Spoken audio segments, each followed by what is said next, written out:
সুপ্রিয় দর্শক, এই মুহূর্তে দেখতে পাচ্ছেন ক্যামেরার সামনে একটা আপু।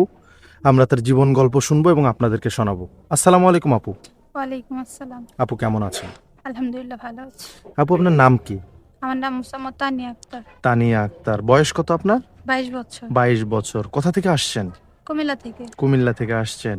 আপু, এর আগেও আমি আপনার বিগত কিছু ভিডিও দেখেছি বা ছবি দেখেছি। আপনি বিয়ের জন্য ভিডিও দিয়েছেন। আপনার কি বিয়ের সাথে হয়নি? জি না, আচ্ছা, কেন হয় না একটু বলবেন? আমি যৌতুক দিতে পারি না এই জন্য। আচ্ছা, বুঝতে পেরেছি। আপনি যৌতুক দিতে পারেন না বা আপনার ফ্যামিলির যৌতুক দেওয়ার সামর্থ্য নেই, এই জন্য আপনার বিয়ে হচ্ছে না। জি। আচ্ছা, যে মানুষটা আপনাকে বিয়ে করবে তার যৌতুক ছাড়া বিয়ে করতে হবে, তাই তো? জি। আচ্ছা, যে মানুষটা আপনাকে বিয়ে করবে বা আপনার দায়িত্ব নেবে, আপনাকে বউ হিসেবে মেনে নিতে চাইবে, তার চেহারা বা বয়স কেমন হতে হবে আপু? আমি চাই আমার জীবন থেকে কলঙ্ক মুছতে, কারণ আমার বাবা নাই তো, তাই আমার মাথার উপর একটা কলঙ্ক হয়ে আছে যে যৌতুকের জন্য আমার বিয়ে শাদী হয় না। আমি যাকে বিয়ে করব তার বয়সটা যেমনই হোক না কেন, সে দেখতে যেমনই হোক না কেন, আমার কোনো আপত্তি নাই।